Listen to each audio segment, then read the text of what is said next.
You're listening to episode number 72 of the Transform Your Life from the Inside Out podcast.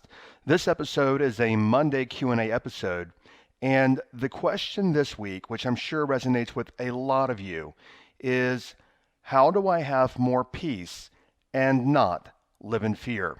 Stay tuned. Hi, I'm Jim Fortin, and you're about to start transforming your life from the inside out with this podcast. I'm widely considered the leader in subconscious transformation, and I've coached super achievers all around the world for over 25 years. Here, you're going to find no rah-rah motivation and no hype, because this podcast is a combination of brain science, transformational psychology, and ancient wisdom all rolled into one to take your life to levels you've never thought possible. If you're wanting a lot more in life, to feel better, to heal, to have peace of mind, to feel powerful and alive, and to bring more abundance and prosperity into your life, then this podcast is for you, because you're going to start learning how to master your mind and evolve your consciousness. And when you do that, anything you want then becomes possible for you. I'm glad you're here. Fear, fear, fear. It consumes so many people. And Barbara's question, the gist was basically she's recently through a divorce. She has a couple of kids. She wants more, for her family, obviously, as all parents do. And she says, I want peace of mind. I want to stop living in fear. And then she said, I just can't seem to turn my thoughts off. Well, I picked this because even though I've talked about it and talked about it and talked about it in many different ways, fear becomes all-consuming for so many people. And in this episode, I want to give you a different perspective on fear. Now, before we go there, the first thing I want to look at is, what is fear? For the most part, and let me back up here, it's both biological and psychological. Now, when I say it's biological, that is brain-based, and the amygdala in the brain is responsible for regulating fear. Now, when I say it's brain-based, that also comes from the reptilian part of the brain, which is the fight or flight survival part of the brain. What I want to share with you is that the world we live in today, for most of you, I would say 99.9% of people listening to this podcast, you have no immediate fight or flight fear in your daily activity. I mean, you're not dodging bullets like you live in a war-torn country on a daily basis. You're not being chased by a saber-toothed tiger if you're going to go out and you're going to hunt and gather for food. Most fears that people get into are some kind of social fear. And I'll get into those in just a moment. But what is fear? For the most part, fear is plain and simple. It's the fear of loss.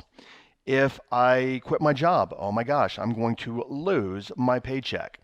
Here's another big one. If I quit my job and I become an entrepreneur, oh my gosh, I'm going to lose my security. When in truth, security is an illusion because there is no security in a corporate job. And for any of you that, can remember 2009 or 10, look at all the people that worked at companies for 20 years, mid-level VPs, and they were laid off. So much for security. Also, people, I see this so much. And definitely, I think if you've been listening for any amount of time, and if you're new, what I tell people is go back to the very first episode and start there. It wasn't intentional, but what a lot of people say is that the episodes build on each other. But a huge fear that I see, and predominantly, and I think it's just cultural over the years, but a huge fear that I see is that women, and they've been housewives and moms and caretakers for 5, 10, 15, 20 years. They've not been in the workforce, and they are afraid to leave a counterproductive or abusive relationship because of the fear of loss of, at least I have security, I've got a roof over my head, the kids have a place to sleep. So let's go here first, and then I want to give you a paradigm shift. All right, so for most people, fear comes from the fear of losing something. And again, I want to talk more about that socially in just a minute. But for now, the fear comes from the fear of loss of losing something. Now, if you've been with me for any amount of time, you know that I often talk about my brother-in-law, the shaman. And I remember the phone call. I've always remembered this, and it's etched into my mind. In 1996, he called me, and we lived, half a continent apart. I lived in Atlanta. He lived in Dallas. And he called me, and I don't remember the entire conversation. I took notes, but something I remember. And when you embrace this and you literally wrap your mind around it and you embrace it and you know it, it is life transforming. And he said to me, he said, no matter what happens to you, it doesn't matter. It can be what you think is a blessing. It can be what you think is a tragedy. But no matter what happens to you, everything that happens to you so that you can grow and evolve spiritually. So, I just said the definition of fear is the fear of loss. I do not operate from that place at this point in my life. Where I operate from is that every single thing that happens to me, even if it's something that I would deem a air quote loss, it's not a loss. It's a gaining. It happens to me so that I can evolve and I can grow spiritually. So when you start looking at your life from the perspective of gain instead of the perspective of loss, everything shifts for you automatically. So I don't get into the fear of losing money or losing relationships or losing anything. Why? A couple of reasons. One, a practical reason. I've already created pretty much everything I want in life. And you know what? If I want more, I just go create more. If I were to happen to, air quote, lose everything, so what? I just go create it, recreate it again. But what I would ask myself is, which is where I went with a different thought here, what I would ask myself is, oh, okay, I lost XYZ. What can I learn from this? And what lessons are here for my higher learning and my higher growth and my higher evolution? So notice, as I was just saying, out of what people call a loss, for me, is the gain. And I want to share with you, I look at every single thing in my life like that. Everything that happens to me. It doesn't matter what it is. Everything that happens so that I can grow and evolve. So back to the fears we talked about. So some of you are like, oh my gosh, I can't leave a job because I'm going to lose security, which security is an illusion anyway. There is no such thing as security. I mean, you could work for 40 years and have all this money in the bank and 401ks and, money market accounts and all the security so that you can retire and a person could get smacked by a bus tomorrow. And that's the end of it because security is no longer necessary because you're no longer on the planet. I remember my brother-in-law and I also talking one time, and he said to me, and I've contemplated this over the years, and it's so powerful. He said to me that fear is the most dreadful disease. Those are his exact words. Fear is the most dreadful disease. Now, you probably know that the definition of disease is dis-ease, meaning something is out of harmony, something is out of sync. And, I don't know which speechwriter wrote it, but hopefully he got a raise many years ago when FDR said in his inaugural address, there is nothing to fear but fear itself. Fear is an illusion. It's something that people get into, whether they've gotten a negative medical diagnosis or they've gotten a termination notice at work, or they've gotten something. Interestingly enough, the first place that most people go, literally, look at your life, look at your friends, look at your family, look at people around you. When somebody has some kind of news that's perceived as a loss, the place that most people go is, boom, automatically right into fear. Now, I think I mentioned about 2 podcasts ago, I was watching a Netflix documentary on like world-class athletes. It was Jack Nicklaus and Nadia Comaneci from the 70s and Martina Navratilova, the nine-time Wimbledon champion. And now what I didn't know is that she was also, I don't know how many years ago, diagnosed with breast cancer. And what she said literally is the same air quote mindset that made her a world-class athlete. Let me give you the mindset first of world-class athletes. The mindset is that, you know what, I just missed a point, I missed a goal, I missed whatever, I missed, something. And let me get my mind right back in the game again. What people do that pulls them out of the game mentally is they're like, oh my gosh, I just missed that shot. Oh no, I missed the shot. Let me focus. What did I do wrong, etc. Now, Martina was saying that she was diagnosed with breast cancer, and she said it with such fluidity that I knew she really believed what she said. And she said, I was diagnosed. Okay, I had a problem. What's the solution? Most people, when they have any kind of negative diagnosis, the first place they go is they go to fear, and then they go to let me wallow in the fear. And that's a very counterproductive place to go. Now, for Barbara and everyone else, and I see this a lot, especially for people that want to be entrepreneurs, everything that you want, consider this for a moment, everything that you want is on the other side of fear. But yet, what most of us, we can't find in ourselves is we can't find courage. Courage to stand up and to actually move through our fears. So our fears quite literally are a comfort zone. They're a prison. And here's the crazy part. And it's so simple that most of us miss it. If you never leave your comfort zone, okay, so consider this. If you never leave your comfort zone, you will never leave your comfort zone. Why? Because if you never leave your comfort zone, you never what I call adaptively learn that you can leave your comfort zone. And if you never learn that, hence you never leave your comfort zone, and your comfort zone keeps you trapped. And your comfort zone, every single bit of it is about fear. Now, I'd mentioned social fears, okay? And I've mentioned these before, but it's definitely worth mentioning again because maybe you'll hear it differently this time or in a different way. But the two biggest fears that people get into, for the most part, and we learn these literally as toddlers, 2, 3, 4 years old. The two biggest fears that people get into are social fears. And those fears are either, number one, the fear of abandonment or rejection, or the fear of inadequacy, meaning people are going to castigate me or they're going to reject me. This is why selling professionals won't make sales calls because, oh my gosh, somebody's going to tell me no. Well, they're not rejecting you. They're rejecting what they might consider to be an intrusion on their time or your product or your service.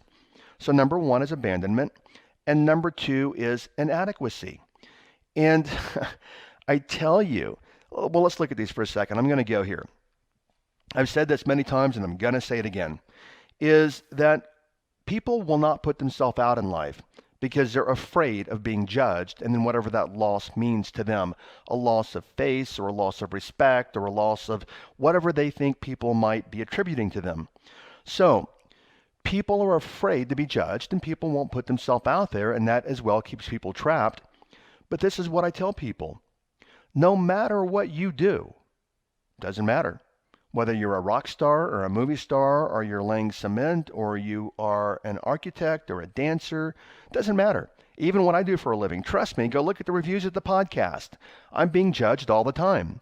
Now, fortunately, many of the reviews are positive, but there's also some negative reviews. Neither the positive or the negative people, for the most part, know me personally, but people are judging. That is what people do.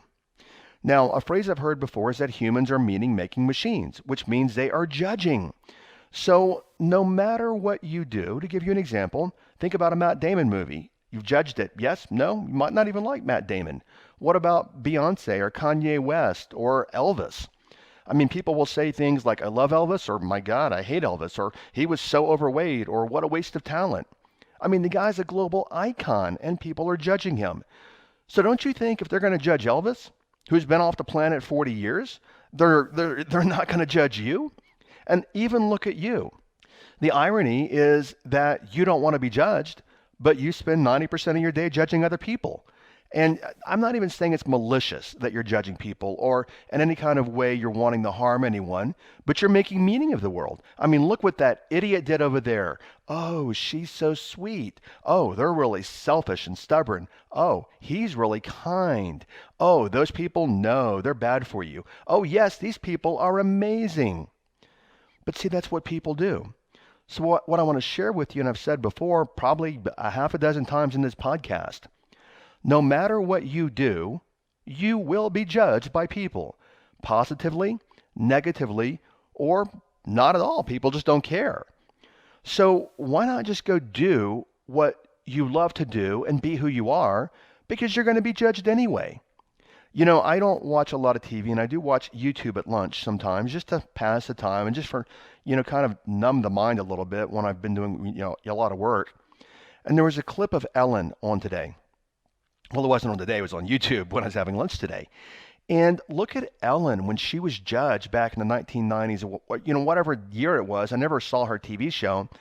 but she was literally ostracized from the entertainment industry when she came out. I mean, she went from, I think, a hit TV show to nothing, no job offers, nothing. I mean, tumbleweeds. Now she has one of the most successful talk shows that, we've ever had here in the United States. And for many people, she's a very beloved character. Either way, people are going to judge. And even today, people love her, people hate on her. The episode she had today that I watched literally 5 minutes of was Ellen and Oprah. And I mean, Oprah read some of her hate mail one time on the Oprah show many years ago. And I saw the episode, and I mean, my gosh, I mean, she got some hate mail. I mean, the stuff that I get is trivial compared to some of the stuff she got. I mean, I just find it like reprehensible. But guess what? She's Oprah. And she does what she does because she's going to be judged positively and she's going to be judged negatively. And the same thing with you. So if Elvis is not immune to it, and Beyonce and Matt Damon and Barack Obama and Donald Trump and Oprah and Ellen, then why in the world would you be immune to it? You will be judged. All right. So just go do what you love to do. I do what I love to do. This is my dharma. This is what I do. Some people like me. Some people don't. So what? I have a good time doing it. I love what I do, and I change lives for those that allow me to. Okay, the next one was the fear of inadequacy, and that is I'm not good enough. Well, that's another illusion, and it's another fear, Barbara, that people get into, is the only way that you can be inadequate. The only way to be inadequate is to compare yourself to other people. And this is what I tell people. This is what really released me. A couple of things. I don't know why it clicked this day.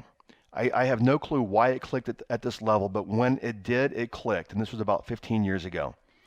And my brother-in-law and I were talking, and he said, who cares? Who cares what other people think of you? Now, I've watched him walk that talk as long as I've known him. I've literally watched him be congruent with that. And when he said that, I'm like, yeah, that makes a lot of sense. Because I could sit here and obsess all day long comparing myself to other people. Am I good enough? Am I helping enough people? Is my content good enough? Et cetera, blah, blah, wah, blah, blah, blah, blah, blah. And it's nothing more than head garbage. But the only way I can get inadequacy, and I used to, is to compare myself. And there's another phrase that I read many years ago in an ancient healing book. And boom, game changer for me. And I just shifted in that moment. Is because I firmly believe, for those of you that have listened to enough episodes, I mean, working with a shaman, this is sorcery. It's literally interdimensional. It's non-ordinary. It's cosmology. And by the way, what's interesting is the next episode on Wednesday is going to be titled something along the lines, I don't know yet, but what is a cosmic being? Because you've heard me say before, we're not spiritual beings. We're not human beings. We are cosmic beings. And when you work from that place, all the nonsense human stuff that people get into really has no value. Anyway, that's going to be 2 episodes from now. But where I work from is, actually I lost my train of thought. Let me go back there for a second. Oh, inadequacy. Here we go.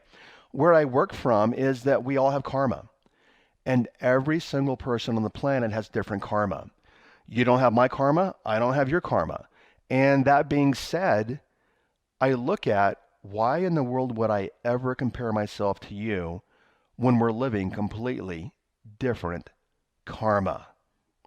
And by the way, off note, that was a good save on my part that I picked up where I left off because I'd forgotten where I was. And I was like, oh my gosh, I'm on a roll here. And now I don't know where I cut off. But anyway, that was a good save on my part. So now something else.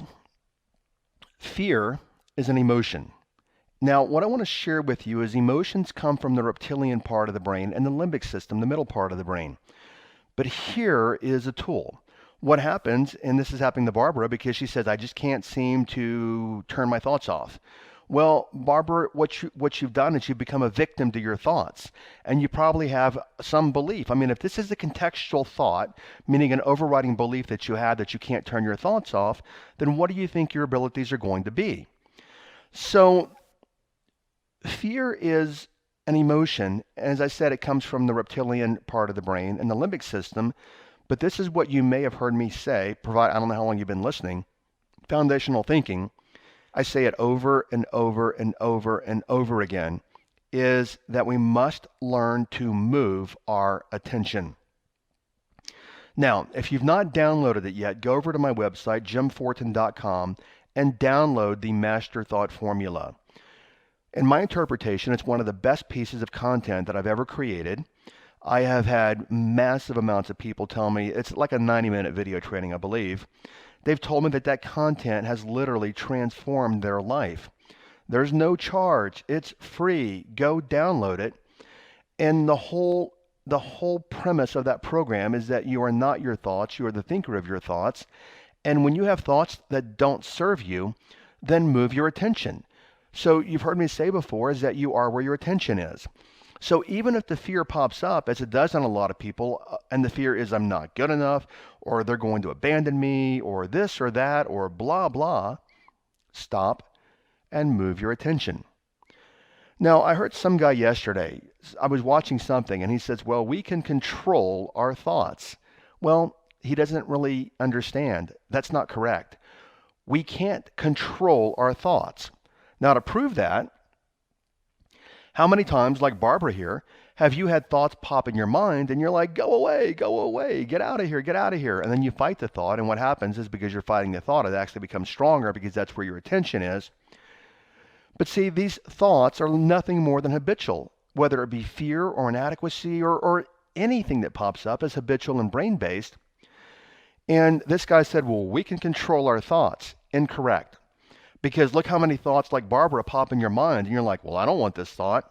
But what you can do is you can choose your thoughts, meaning you have a thought that pops in that doesn't serve you, move your attention and choose a new thought. When we do that, we start retraining the reptilian part of the brain because everything is a habit. So what's obvious at this point is if you're in fear, now as much as you may not want to hear this, if you're in fear, you're choosing it. If you have fear, that's human. That's neurological. If you stay in fear, it is because you are choosing to stay in fear. Let me give you another perspective here. I had a one-to-one client many years ago, very, very successful real estate agent. And early in our coaching, which I talk about this in the Master Thought Formula, is happiness is a factory setting. I mean, babies, and I don't know the exact month, but babies start to smile and they start to giggle. I mean, a baby never stopped to say, well, okay, humans, you adults and you adolescents and teenagers, and my older siblings, teach me how to be happy. No, happiness is a factory setting. Babies don't have to learn to be happy. And so many people have said to me, Jim, how do I be happy? And here's the conundrum that's confusing for a lot of people, but it's so simple that it's confusing. And this also, many years, my brother-in-law has worked with me on this, and it's very simple. The way to be happy is be happy. And this real estate agent that I was talking about, she's like, well, can you show me steps? Can you show me how to be happy? And I said, unfortunately, no. The way to be happy is the way to be happy. Now, where am I going with this? You may want to look it up on YouTube, and I post this in my transformational coaching program. Every single time I start a program, I post this. There's a Bob Newhart video, Bob Newhart, the comedian. You'll find it on YouTube. So go to YouTube and search Bob Newhart, Stop It. And this is what and how I've learned being with a shaman for so many years is I don't need processes to stop something. Simply when I know that I need to stop something or start something, I have been trained that I can stop and start anything at any given moment. And in that video, which number one is pretty funny, but secondly, it's one of the most powerful videos that I've ever seen. So Barbara could say, well, give me the steps. Tell me how to stop being fearful. The way to stop being fearful, because you have conscious choice, is to stop being fearful and to move your attention. And the more that you do that, the more that you condition yourself out of fear. Or you could move your attention to also the way to stop being fearful is to move your attention from, oh my gosh, I'm in fear, which is an emotion. Most people go into fearful thoughts about fearful emotions. What we could do is move our attention to guess what? What's happening to me right now is actually a blessing for me so that I can grow and I can evolve. Couple of more thoughts here is the perspective I work from. You heard me mention karma earlier. Doesn't even matter what my opinion is. Science proves that you will never die. Physics proves that we are all energy, E equals mc squared. By Einstein's law of the conservation of energy and the conservation of matter, you know what? Energy just changes form. Non-physical will become. Non-physical comes from. Well, let me back this up. Physical comes from non-physical, meaning you can have no acorn tree. Then you get an acorn, you plant an acorn, the acorn grows, the tree grows, it drops an acorn. You actually plant that acorn, then it grows into a tree, then you cut it down and you burn it, it turns back into pure heat. Yet there's a constant amount of energy in the universe. So when you kick the bucket and you leave the planet, you might leave the bag of skin you're walking around in, bag of bones, whatever you want to call it, because that's what it is. It's just carbon. But you know what? The constant amount of energy in the universe remains the same. So where I work from is that I am never going to die. I am simply on a continuum of energy, which we'll talk about more in What is a Cosmic Being a couple of episodes from now. And when you work from life as a continuum, and you work from that place, really, what is there to be afraid of? So consider that and ponder that. Now, crossing the bridge of fear. In a recent training, I made reference to an Elton John song that I really like, and it's called The Bridge. And basically, the gist of the entire song is that there's a bridge and everyone has to cross the bridge. You, every one of you listening, for whatever your fears are, you have to cross the bridge. And if you don't cross the bridge like a comfort zone, you will never cross the bridge. But then what people do is they get into self-delusion thinking, oh, something's going to change. You know what? I'm going to progress in life. But you know what? I am never crossing that bridge. Well, if you never cross the bridge, you never cross the bridge. So another little tool that might help you also.